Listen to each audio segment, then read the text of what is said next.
오늘 하나님의 말씀은 마태복음, 신약성경 마태복음 25장 31절에서 마지막 46절까지입니다. 우리 교독하시도록 하죠. 제가 먼저 한 절 읽고 마지막 절은 함께 읽도록 하겠습니다.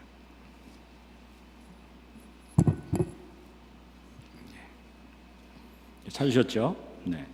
인자가 자기 영광으로 모든 천사와 함께 올 때에 자기 영광의 보좌에 앉으리니 모든 민족을 그 앞에 모으고 각각 구분하기를 목자가 양과 염소를 구분한 것 같이 하여 양은 그 오른편에 염소는 왼편에 두리라. 그때의 임금이 그 오른편에 있는 자들에게 이르시되 내 아버지께 복받을 자들이여 나와 창세로부터 너희를 위하여 예비된 나라를 상속받으라. 내가 줄일 때에 너희가 먹을 것을 주었고 목마를 때에 마시게 하였고 나그네 되었을 때에 영접하였고 헐벗었을 때에 옷을 입혔고 병들었을 때에 돌보았고 옥에 갇혔을 때에 와서 보았느니라. 이에 의인들이 대답하여 이르되 주여 우리가 어느 때에 주께서 줄이신 것을 보고 음식을 대접하였으며 목마르신 것을 보고 마시게 하였나이까. 어느 때에 나그네 되신 것을 보고 영접하였으며 헐벗으신 것을 보고 옷 입혔나이까. 어느 때에 병드신 것이나 옥에 갇히신 것을 보고 가서 배웠나이까 하리니. 임금이 대답하여 이르시되 내가 진실로 너희에게 이르노니 너희가 여기 내 형제 중에 지극히 작은 자 하나에게 한 것이 곧 내게 한 것이니라 하시고 또 왼편에 있는 자들에게 이르시되 저주를 받은 자들아 나를 떠나 마귀와 그 사자들을 위하여 예비된 영원한 불에 들어가라. 내가 줄일 때에 너희가 먹을 것을 주지 아니하였고 목마를 때에 마시게 하지 아니하였고 나그네 되었을 때에 영접하지 아니하였고 헐벗을 때에 옷 입히지 아니하였고 병들었을 때와 옥에 갇혔을 때에 돌보지 아니하였느니라 하시니. 그들도 대답하여 이르되 주여 우리가 어느 때에 주께서 줄이신 것이나 목마르신 것이나 나그네 되신 것이나 헐벗으신 것이나 병드신 것이나 옥에 갇히신 것을 보고 공양하지 아니하더이까. 이에 임금이 대답하여 이르시되 내가 진실로 너희에게 이르노니 이 지극히 작은 자 하나에게 하지 아니한 것이 곧 내게 하지 아니한 것이니라 하시리니 그들은 영벌에 의인들은 영생에 들어가리라 하시니라. 아멘. 여러분들을 만나 뵙게 돼서 참으로 감사합니다. 그리고 여러분들 가운데 거하시는 임마누엘 주님의 영광이 여러분들 가운데서 더욱 빛나는 시간이 되기를 빕니다. 오늘은 여러분과 환대, 그 하스피탈리티에 대해서 말씀을 나누고자 합니다. 설교 부탁을 받고 신 목사님에게 요즘에 어떤 설교를 하십니까? 물었습니다. 그러니까 요즘에 일상의 신앙에 대한 주제로 설교에 나가고 계시겠다고 했고, 그리고 다음 차례가 오늘 이번 주의 차례가 환대라는 주제라는 얘기를 들었습니다. 그래서 제가 그 주제로 말씀을 전하겠다 그렇게 얘기를 했습니다. 그런데 신 목사님 역시 이 주제에 대해서 꼭 전할 말씀이 있으시다고 자기를 위해서 이것을 양보해달라고 말씀하셨어요. 그래서 아주 제가 환대를 생각해서 하고 싶어서 저도 그래서 저도 좀 해야 되겠다 그렇게 얘기를 했죠. 그랬더니 목사님은 세계관 전공이니까 세계관 쪽에서 좀 하시면 좋지 않느냐 그렇게 얘기하셔서 저는 좀 더 폭넓은 세계관적인 틀 가운데서만 전하기로 약속했습니다. 그래서 가까스로 이 주제로 설교할 수 있는 허락을 받았습니다. 그러므로 오늘 설교에서 제가 잘 못한 부분, 미진한 부분은 다음 주에 담임 목사님으로부터 풍성히 체험을 받으시기를 바랍니다. 택시 운전수의 환대가 있습니다. 제가 알고 있는 후배 목사들 중에서 한 사람이 서울에서 택시 운전을 하고 있습니다.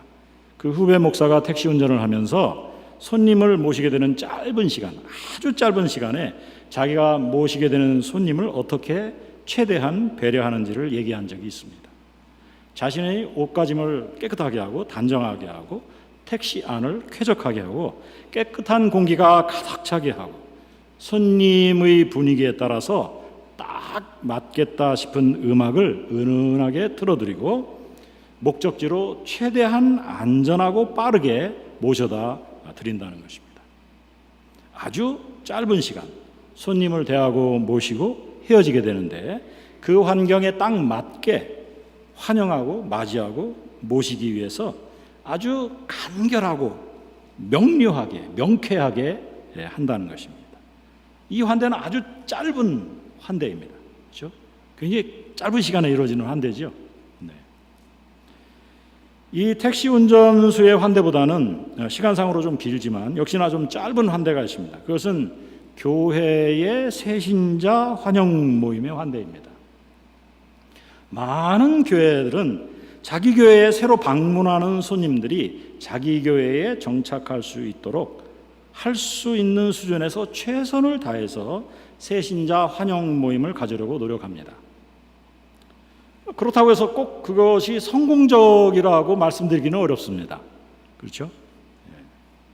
새신자 환대에 많은 신경을 쓰는 것은 사실인데, 많은 경우에 새신자, 그 교회에 온 손님의 입장을 고려하기보다는 거의 100% 교회의 입장이 그 안에 환영식에 차지하도록 되게 되어 있습니다. 그래서 그것이 성공적일지 실패할 것인지 매우 긴장한 상태로 보게 되지요. 그렇기 때문에 새로 교회에 방문한 손님들, 방문자들, 또 새신자들의 인내심과 호기심과 조급성을 신중히 고려해서 상당히 신속하고 효율적으로 진행하기를 바랍니다. 이것이 매주 혹은 한 달에 한 번 정도 열리는 새신자 환영 모임의 텐션, 그런 긴장입니다. 그리고 가정교회의 환대가 있습니다. 가정교회 환대는 교회에서의 새신자 환영회와는 다르게 구성되어 있습니다. 오늘날 한국교회와 한인교회에 알려져 있는 가정교회는 휴스턴 서울침례교회 모델인데, 아다시피 교회에 소속된 구역 모임 혹은 순모임 비슷한 것입니다. 그리고 그 모임이 열린 가정들의 모임처럼 사귐을 갖도록 구성되어 진행합니다. 구역 모임과 다른 것은 성경 공부나 예배 중심이 아니라 친교 중심이라는 것이죠. 특히 음식 대접을 중심으로 한 친교에 최선을 다합니다. 그리고 이 친교를 중심으로 해서 생활상의 편의를 봐주기 위해서 매우 노력합니다. 또 들어주기 위해서 매우 노력하지요. 이것은 우리가 교회에서 새신자를 환영할 때의 분위기와는 상당히 다르게 오는 사람의 입장에 맞춰서 많이 그 사람을 들으려고 노력을 하게 됩니다. 이 사실 휴스턴 서울침례교회식 가정교회는 현대문화, 특히 한인 이민자 문화 가운데서 환대의 문제를 나름대로 많이 고민한 모델입니다. 물론 거기에 단점도 있고 난점도 있습니다. 맞지 않는 교회들도 많이 있습니다. 고민했다는 점, 또 적지만 어느 교회들에서는 잘 이루어지고 있다고 말한다는 점, 그것을 우리가 인정해 주도록 하면 좋겠습니다. 환대라는 것은 손님을 환영하고 대접하고 더 나아가서 공간을 내어주는 것을 뜻합니다. 나의 공간, 우리의 공간을 그 사람 혹은 그들에게 내어 머물게 한다는 것입니다. 특히 기독교 전통에서는 나그네들과 이방인들, 약자들과 병자들을 문을 열어 맞이하고 따스하게 대접하고 집처럼 편안하게 지낼 수 있도록 배려하는 것을 의미합니다. 이러한 초대교회의 hospitality, 이러한 환대의 전통에서 hospital, 병원이 나오게 되었고 여행자의 숙소인 호스텔이 나오게 되었습니다. 환대는 기독교의 존재와 실천에서 중심을 차지하는 practice, 실천이고 행위입니다. 환대의 문제에서 가장 우선적으로 매우 중요한 것, 그것은 비유적으로 말해서 또 실질적으로도 문을 여는 것입니다. 문을 연다는 것은 자기의 영역을 연다는 것, 자기의 영역을 오픈한다는 것입니다.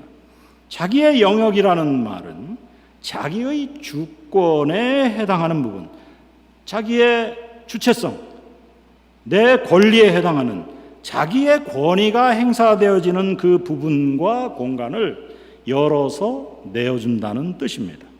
자기의 주권과 권위가 행사되는 공간에 들어오도록 여지를 내어주는 것, making room, 공간을 만들어주는 것, 룸을 만들어주는 것을 뜻합니다. 바로 그 점에서 환대에는 리스크가 있습니다. 위험 부담이 있습니다. 그리고 모험의 요소가 항상 존재합니다. 환대는 위험할 수 있습니다. 위험할 수 있어요. 그렇죠? 환대는 자기 주권의 영역, 주권 공간을 오픈하는 위험을 감수해야 하며 또한 그것을 내어 주어야 합니다. 낯선 이의 침입을 허용하는 것입니다. 그 점에서 환대를 하기 위해서는 상당한 결단이 필요합니다. 아무리 친숙한 존재자 할지라도 낯선 어떤 부분들을 나와 우리 공간, 우리의 영역 안에 여지를 내어주어 받아들임으로써 내가 감당해야 할 불편, 위험, 어떤 종류의 침해를 그것을 인정하고 받아들이는 것입니다. 바로 여기에서 자기의 개인성, 즉 나의 것, 우리의 것, 우리의 공간, 우리의 영역, 우리의 소유를 주장하는 사람들에게는 환대의 여지가 생겨나지 않습니다. 나, 우리, 내 것, 우리 것, 내 공간, 내 소유, 우리의 영역, 우리의 공간, 그리고 그에 대한 나의 주권, 우리의 주권을 내세우면 환대의 영역은 생겨나지 않습니다. 이것이 소위 근대 서구 문명의 주요 특징이었습니다. 나라는 개인적인 주체를 기본 터전으로 삼고 개인의 주체성을 강력하게 내세우는 것입니다. 내 것에서부터 모든 것이 출발합니다. 이러한 서구 문명이 이제는 전 세계에 퍼져나가면서 우리 한국인들 또 세계 여러 나라에 퍼져나간 우리 한인 이민자들에게도 커다란 영향을 주었고 지금도 영향력을 행사하고 있습니다. 우리가 호흡하고 있는 현대 문명 가운데서 우리는 나 중심, 나의 영역 중심, 나의 주권 중심, 나의 소유 중심으로 생각하고 처신하고 행동하며 그것을 추구합니다. 이것을 편리하게 매개해 주는 것이 바로 화폐, 돈입니다. 우리는 화폐에게 우리의 개인성과 우리의 주권 또한 영역의 많은 권한을 위임해서 활용함으로써 타인과 우리를 구별하게 되었습니다. 화폐를 통해서 나누어진 나 속에 들어가 고립되어 지냅니다. 이러한 분절과 고립이 심지어 가족 안에서도 일어납니다. 우리는 돈에 의해 나눠져 있습니다. 돈이 차별과 구별과 계급과 계층을 만들어냅니다. 돈의 유무, 돈의 많음과 적음의 수준에 따라서 사람의 구익이 달라집니다. 이것이 사람과 사이의 벽을 만들었습니다. 사실은 돈이 만든 것이 아닙니다. 그 돈에게 준 사람의 마음이 벽을 만드는 것입니다. 마음이 물화되어서 중성화되어서 사람됨을 상실했기 때문입니다. 이 세계에서 환대는 사람으로 하여금 계산하게 만들어요. 돈으로만 구축된 시스템 가운데서는 사람이 숨쉬며 살아갈 수 없기 때문에 사람은 환대의 요구 앞에서 갈등하며 따지게 되어 있습니다. 내가 나의 문을 열어서 나의 공간을 열어 나그네 손님에게 내어주고 나의 영역과 그에 대한 나의 주권의 일부를 포기하고 내어주는 모험을 할 것인가 말 것인가, 그 모험을 통해서 나에게 오는 이익이나 유익은 무엇인가, 그것을 따지는 것입니다. 우리가 이 시점에서 하나님의 환대에 대해서 생각해 봅시다. 이러한 세계 앞에서 성경이 말하는 하나님의 환대는 엄청난 도전입니다. 성경 전체의 메시지를 통틀어서 환대의 측면에서 이해해 볼 때 우리의 하나님은 환대하시는 하나님이십니다. 창조 자체가 피조물들, 이 창조 세계 자체에 대한 하나님의 환대해 주심의 결과였습니다. 하나님은 자기 안에 큰 공간을 내고 시간을 내어서 시공간을 만드시고 그 안에 우주를 품으셨습니다. 그 광대 무변한 우주 가운데서 지구라는 행성을 만들고 그 안에 사람이 살아갈 수 있도록 에덴 동산을 조성하셨습니다. 가만히 생각해보면 너무도 놀라운 일이죠. 근데 왜 그런 생각을 우리가 잘 못하죠? 우리가 생각하는 하나님이 너무 좁기 때문에 하나님을 생각한 점에서부터 출발해서 나간다고 생각해요. 그러나 여러분이 시편을 보십시오. 하나님은 온 우주를 다 품으시는, 우주 전체를 품으시는 엄청나게 크고 넓으신 분이십니다. 시간에서 여기서 지금 우리가 경험하는 이 시간에서 출발해서 모든 시간, 모든 과거를 다 포함해서 아시는 분이십니다. 그 하나님께서 자기의 속에 이 우주라는 큰 공간을 열어서 그 안에 우리를 맞이하신 것입니다. 그 안에 지금 우리가 알고 있기도 하고 또 멸종되어서 모르기도 하는 수많은 새와 물고기와 꽃들과 식물들과 동물들, 곤충들을 조성하시고 초대하셨습니다. 하나님은 스스로 사람에게 피조물로서의 수준으로서 주권적으로 행하도록 부분적인 주권과 부분적인 자유를 허락하셨습니다. 온 피조물 중에서 사람이 하나님을 닮아서 부분적인 주권을 가지고 있습니다. 내가 하나님이 싫어요 이렇게 말하기도 합니다. 나 하나님 미워하고 싶어요 이렇게 말하기도 합니다. 나 하나님 원망합니다 이렇게 얘기도 하기도 합니다. 제게 하나님이 갈급합니다 그렇게 얘기하기도 하는 것이죠. 이러한 부분적인 주권과 부분적인 자유를 허락하셨습니다. 그것은 창조주 하나님께서 스스로 사람에게 대해서 위험 부담을 지시고 모험을 감행하셨다는 뜻입니다. 그분이 우리에게 하스피텔리티를 행하시기 위해서, 환대를 행하시기 위해서 스스로 모험을 하신 것입니다. 아담과 하와, 사람과 동식물, 에덴 동산과 강물들은 하나님의 환대에 의한 초청의 결과입니다. 그 모든 피조물들은 하나님의 창조 가운데서 하나님을 닮아서 서로에게 대해 서로를 내어줌으로써 또 서로에게 자기를 내어주는 그 서로를 받아들임으로써 에덴의 복을 누리도록 지음을 받았던 것입니다. 또한 십자가를 통해서 죄인들을 받아주시고 그 죄를 속량하시는 십자가의 은혜 역시 하나님의 환대의 극치를 보여줍니다. 또 예수님의 부활을 통해서 우리가 그와 연합하여 하늘 위에 함께 앉혀졌다는 바울 사도의 진술은 하나님의 환대의 완성을 보여줍니다. 완성을 보여줘요.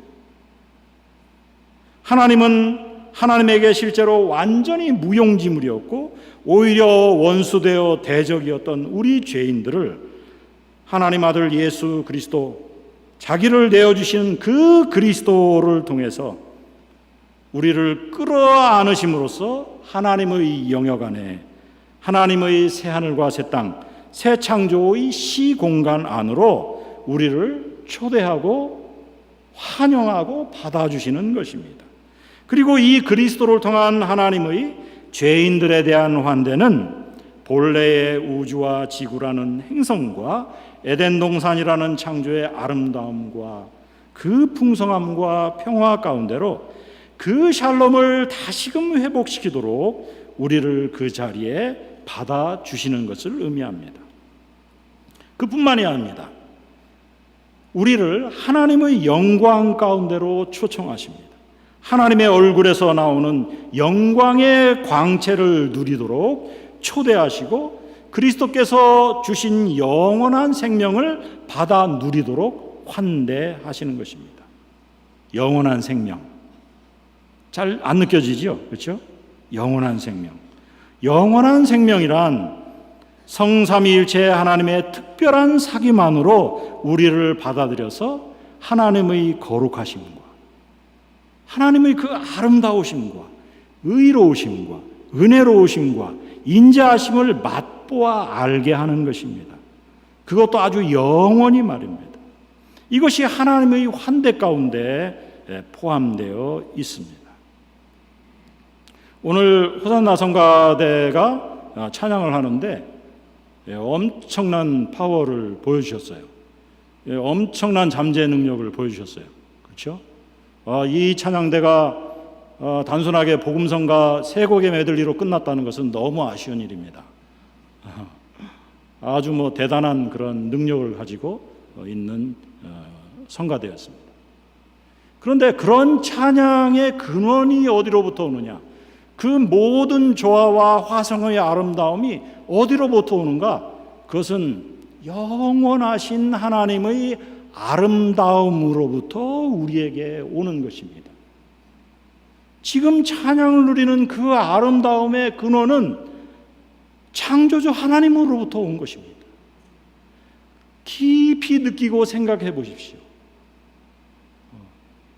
우리 집사님이 파이프 오르간으로 전체를 이렇게 감아주셨잖아요. 그 아름다움은 어디로부터 옵니까? 우리 헌금송 하는 기타리스트의 그 기타의 아름다움과 그 순수한 그런 아름다운 노래는 어디서부터 오는 겁니까? 그 모든 것이 우리로부터 오는 것 같은데 사실은 그 영원하신 하나님의 아름다움으로부터 옵니다. 그 하모니로부터 우리에게 오는 것입니다. 우리가 하나님을 잘 생각하지 못해요. 영원하신 하나님의 영광 앞에 선다는 것, 또 하나님의 얼굴 앞에 선다는 것, 그 영광의 광채 앞에 선다는 것이 얼마나 놀라운 특권인지를 잘 모릅니다. 제가 중학교 2학년 때 음악 선생님이 음악 감상이라는 걸 하게 하셨어요. 그런데 음악 감상하면서 이제 고전 음악들을 듣게 했는데 음악 시간이 아주 짧잖아요. 그래서 제가 마침 집에 이제 전축이 있어가지고 그 당시에 EMI 그 대중판이 나오기 시작했어요. 2,000원인가 그때 그랬는데 그것을 사가지고 슈베르트의 미완성교향곡, 베토벤의 합창 이것을 해서 처음엔 듣는데 특히 그 슈베르트의 마왕을 들을 때 앞부분은 너무 힘든 거예요. 그거 듣기가 너무 힘들어요. 베토벤의 합창도 앞부분은 얼마나 지루한지 그것을 한 2달을 계속 듣다 보니까 그게 너무 의미 있는 것입니다. 인간의 고통과 갈등에 대한 그 우리가 듣기 힘든 그 부분이 그것을 계속해서 반주해 주는 것입니다. 그리고 나서 터져 나오는 그런 환이라는 것, 여러분들 그거 아시죠? 합창에 대해서 들어보면 어부터 나와요. 하면서 프로이데 나오잖아요. 와, 이 영광이라는 건 너무나 놀라운 것입니다. 이거 같이 하고 싶은 거예요. 그렇죠? 네. 여러분들이 핸델의 메시아도 같이 하셨을 거예요. 그럼 앞부분은 독창도 나오고 물론 아름다운 부분도 많이 나오지만 나중하게 할렐루야, 그 다음에 뭐가 나와요? 아멘. 우와, 이런 영광이 어떻게 나올 수 있습니까? 하나님의 영광은 우리가 모르는 영역 안에 무궁무진하게 잠재해 있어요. 무궁무진하게. 그 영광 안에 그것을 맛보도록 우리를 초청하신 것입니다. 아무리 그 음치라도 핸델의 메시아가 첫 공연됐을 때 그 왕이 벌떡 그 자리에서 일어났다고 그러지 않습니까? 이거는 그대로 앉아서 들을 수 있는 곡이 아니구나. 우리를 향하시는 하나님의 환대는 정말 놀라운 특권이고 영광이 아닐 수 없습니다. 그리고 그 하나님께서는 우리에게 이 하나님의 환대에 다른 이들을 초청하라고 말씀하십니다. 우리가 어떻게 초청합니까? 하나님의 초대인 복음을 전달함으로써 우리가 하나님의 이 환대에 다른 이들을 초청합니다. 그리고 또한 우리를 초청하시고 환대해 주신 창조주와 구속주이신 하나님의 초청과 그 환대를 본받아서 손님과 이웃과 나그네와 이방인과 약자들을 초청하고 환대함으로써 이 일을 감당하는 것입니다. 그러나 그렇게 아낌없이 꺼리낌 없이 환대하고 나그네 대접을 실천하기에는 우리에게 장애물이 너무 많습니다. 가장 큰 장애물은 공포, 두려움입니다. 어떤 두려움입니까? 우선적으로는 자기가 드러나는 것, 그것에 대한 두려움입니다. 자기가 드러나는 게 싫습니다. 그렇죠? 특히 우리 여자분들은 자기 드러나는 거 싫습니다. 어떻게 안방까지도 다 공개할 수 있어? 절대 할 수 없어요. 그렇죠? 자기가 드러나는 거 싫습니다. 그리고 자기의 모든 손길이 담겨있는 자기의 영역이 침해당하는 것이 싫습니다. 자신이 정리정돈해 놓은 것이 흩어지고 무너져 내리고 피해를 입을까 봐 두려워합니다. 근본적으로는 영역의 침해를 통해서 자기의 주권이 무너져 내릴까 봐서 두려워하는 것입니다. 그러나 우리의 창조주이시며 구속주이신 하나님을 바라보십시오. 그가 어떻게 자기를 열어서 자기 안에 피조물들을 위한 공간을 마련하시고 죄인들을 위해 새 하늘과 새 땅을 마련하셨는지를 살펴보십시오. 예수님께서 제자들에게 말씀하시죠. 내가 간다, 아버지께 간다. 어디로 가십니까? 내 아버지께는 거할 곳이 많도다. Many rooms. 거할 곳이 많도다. 하나님께서 우리를 환대하시기 위해서 많은 공간을, making rooms, 많은 공간을 만드셨어요. 자기 아들을 십자가에 내어 죽기까지 하게 하면서 그 일을 하신 것입니다. 여기에 아버지의 사랑의 모험, 환대의 모험이 우리의 모범으로 굳세게 서 있습니다. 두 번째 장애물은 안락함을 포기하지 않으려는 게으른 이기심 때문입니다. 자기 공간의 일부를 내어주면 많은 것이 불편해지죠. 그러나 어떤 때는 우리는 불편을 감수해야 합니다. 세 번째 큰 장애물은 우리가 환대해 줄 만큼 여유가 없다는, 영어로 말하면 stingy입니다. stingy. 어떤 쥐요? stingy. 인색하다는 뜻이죠. 인색하다는 영어에 stingy. 이 쥐라는 발음 때문에 제가 일부러 어린 쥐는 아니고요. stingy. 실제로 여유가 없을 수 있습니다. 그래도 실제 구제 행위를 조사해 본 결과에 의하면 가난한 이들이 자기의 없는 처지에서 더 많이 나눈다고 합니다. 오늘 읽은 비유의 말씀도 이러한 점을 우리에게 넌지시 비춰줍니다. 네 번째 큰 장애물은 현대 개인주의 물질주의 문화입니다. 현대사회는 산업구조에 따라서 사람의 기능과 위치가 구익화되고 파편화되고 부품화되어서 환대하는 문화가 사라져버렸습니다. 가정, 동네 그리고 사회 가운데서 환대를 배우지 못하고 있습니다. 여러분들이 여러분의 가정을 생각해 보세요. 가정에서 자녀들이 환대를 배웁니까? 많은 가정에서 잘 환대를 배우지 못하고 자라납니다. 그렇죠? 넌 가서 공부해. 손님은 엄마 손님이고 손님은 아빠 손님이고 환대를 배우지 못해요. 그렇죠? 환대를 연습할 기회가 없는 가운데 아등바등 살아가도록 하죠. 사실 이게 오늘날 우리의 모습, 현대인의 모습일 뿐만 아니라 현대 그리스도인들의 모습이기도 합니다. 우리가 하나님을 향해서 이런 모습으로 살아가고 있습니다. 하나님으로부터 환대받기는 원하지만 환대하기는 어렵고 싫은 모습이죠. 우리가 창조와 십자가와 부활의 구속과 새 창조에서 나타나는 하나님의 환대를 생각해 보면 우리에게 이웃에 대한, 나그네와 이방인들에 대한 환대가 어떠해야 할지를 알 수가 있습니다. 그래도 이해를 돕는 의미에서 이 환대라는 개념을 잘 생각해 보면 우리가 좀 더 확장해서 생각해 볼 수 있는 점들을 우리에게 필요하기 때문에 언급해 보도록 하겠습니다. 첫 번째는 선교의 측면입니다. 여러분들이 단기 선교에 대해서도 얘기했는데, 선교는 우리가 하나님의 복음을 들고서 하나님의 환대를 전하는 것이라고 생각할 수 있습니다. 그러나 정작 선교지에서 낯선 이방인으로 나그네로 들어간 사람은 현지인입니까? 선교사입니까? 누가 낯선 자죠? 그 선교지에서? 네? 선교사가 낯선 사람이죠. 그렇죠? 선교사를 환영하는 사람은 누구입니까? 현지인이지요. 이 측면을 제대로 하지 못했기 때문에 선교 현장에 큰 문제가 항상 발생해요. 선교사가 항상 정복자의 위치에서, 가르쳐 주는 자의 위치에서 들어가서 가르치려고만 하는 거죠. 그렇죠?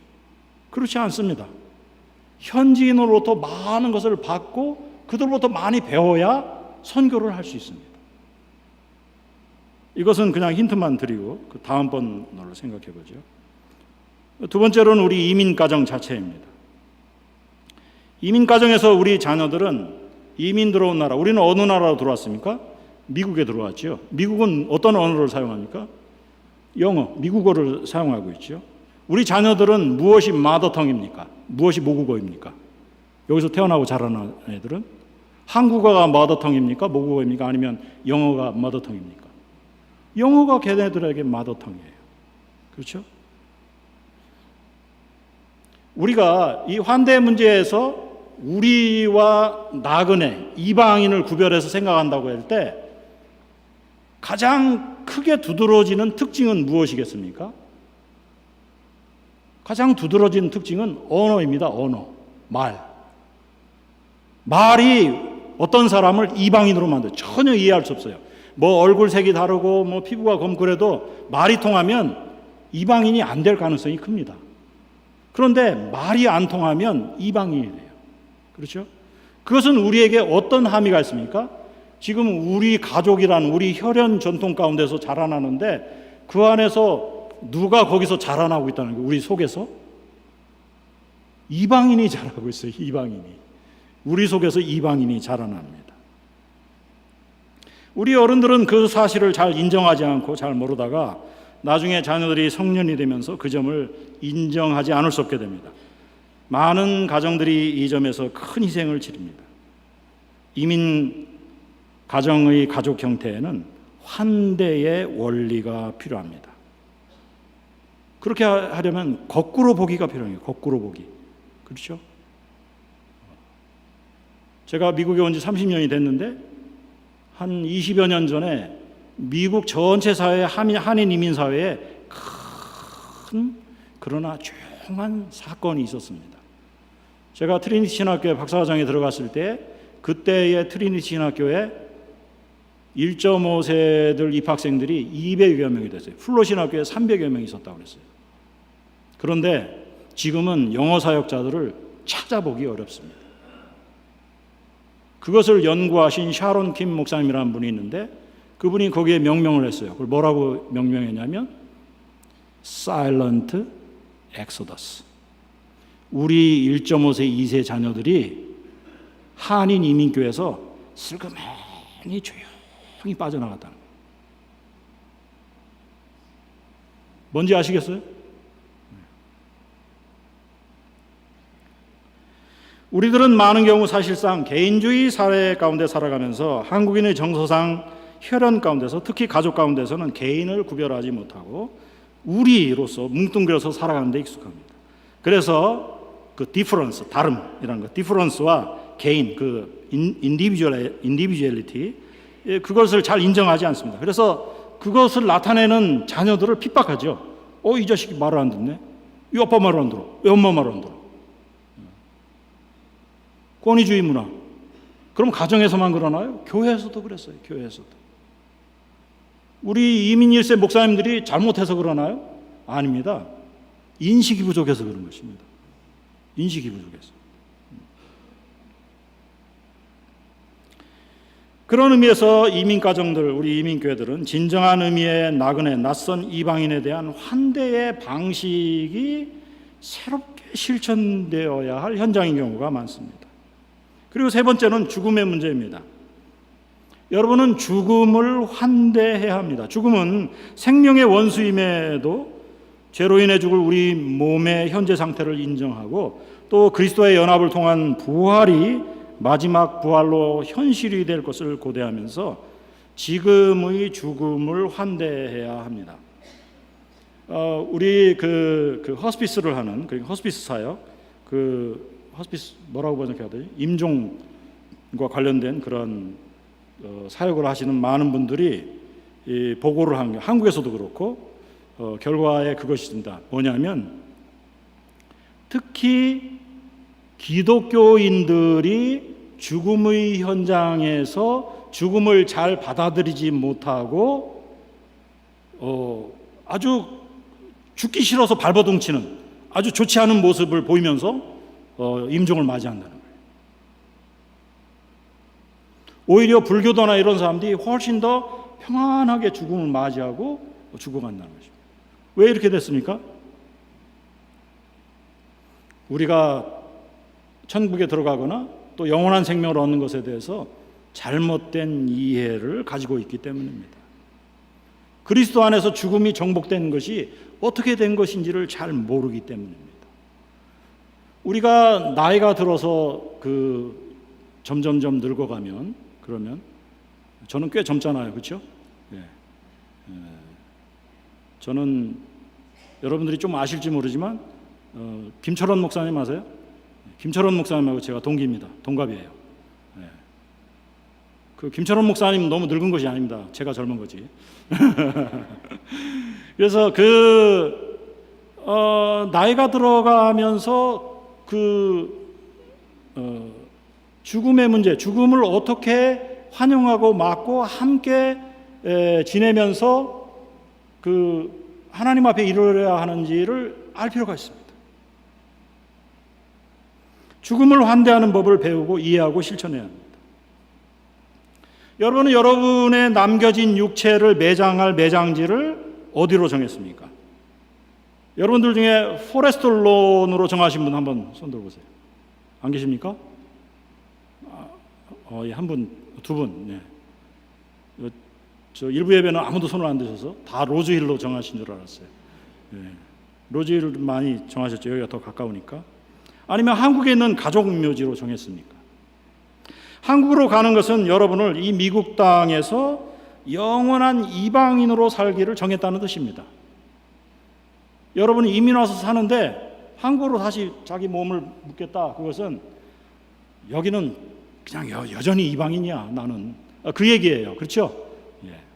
만일 여러분이 여러분의 시신을 여기에 묻겠다 그랬으면 이게 굉장히 의미 있는 일이죠.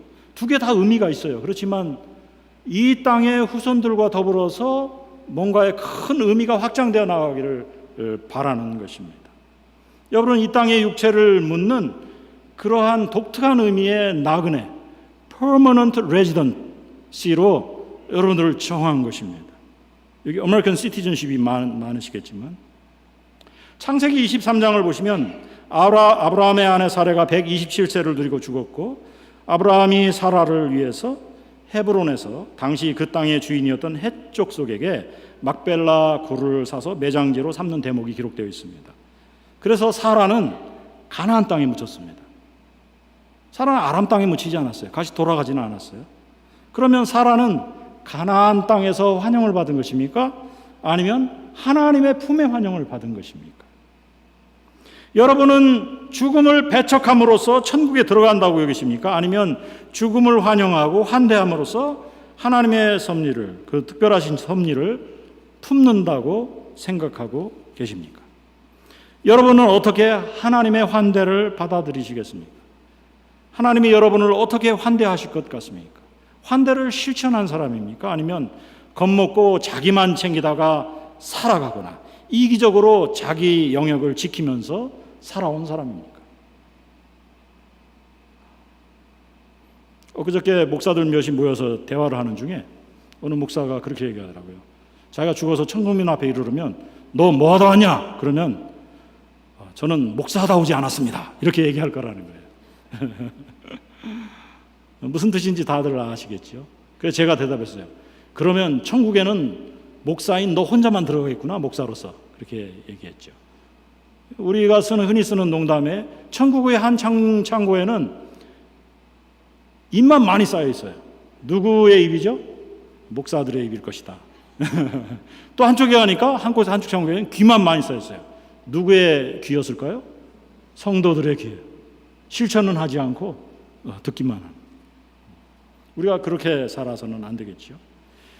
오늘 읽은 양과 염소의 비유를 보시면 거기에 물 한 잔에 대한 그런 암시가 나옵니다. 이 비유에서 임금이 오른편에 앉은 자들에게 이렇게 말씀하셨습니다.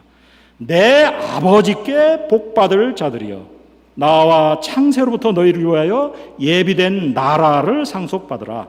내가 줄일 때에 너희가 먹을 것을 주었고, 목마를 때에 마시게 하였고, 목마를 때에 물 한 잔을 나에게 주었고, 그 뜨거운 광야에서 그 물 한 잔,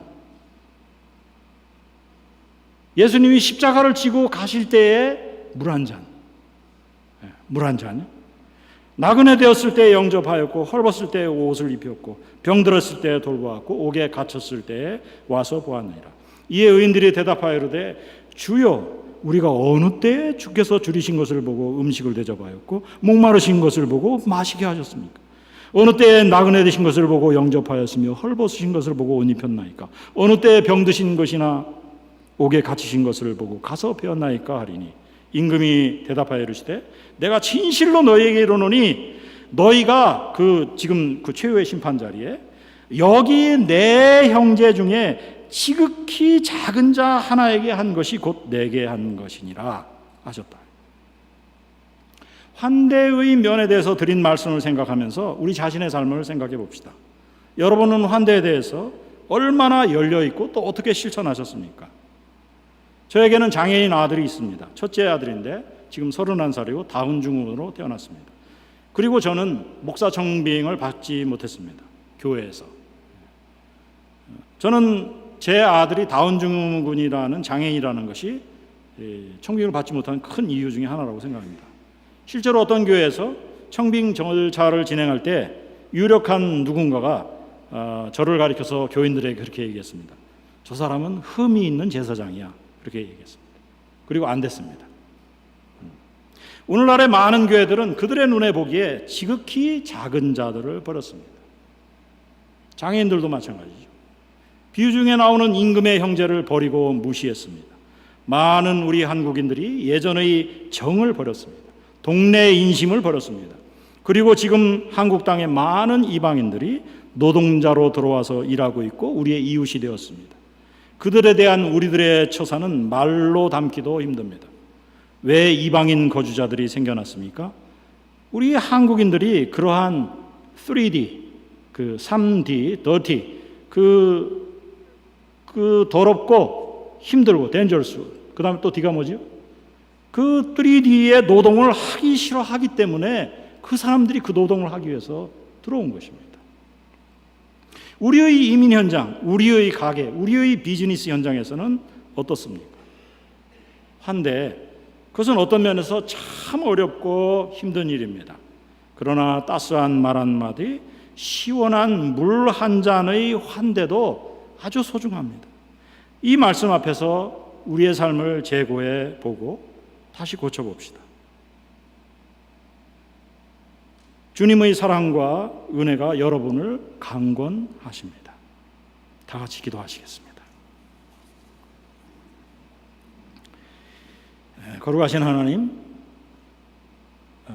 정말 이기적이고 저희 자신이 손해보기를 싫어하고 또 우리 자신의 영역에 침해받는 것을 너무도 싫어하는, 우리 자신의 자존심을 지키기를 원하는 저희들에게 주께서 은혜를 내려주셔서 저희를 불러주시고 저희의 더러운 것을 씻겨주시고 저희를 새롭게 하시고 저희를 탕자처럼 돼지의 두엄 열매만 먹지 않고 다시금 옷을 입혀서 아들의 자리로 잔치의 자리로, 또 새 창조의 자리로, 또 창세로부터 우리를 위해 예비된 그 나라를 상속하도록 저희를 불러주시는 거룩하신 주님, 저희를 용서하시옵소서. 저희가 저희의 죄를 회개합니다. 저희가 진정 하나님을 닮아서, 하나님의 환대를 닮아서 죄인인 저희들을 받아주신 예수 그리스도의 그 십자가, 그 사랑으로 또한 이웃들에게 나아가고, 저희들과 처지가 너무 어렵고 힘들고 병들고 연약한 그 사람들을 향해 나가고 우리의 문을 열고, 마음의 문을 열고, 삶의 문을 열고 환대하고 대접하고 또 보듬을 수 있는 저희들이 될 수 있도록 역사하여 주시옵소서.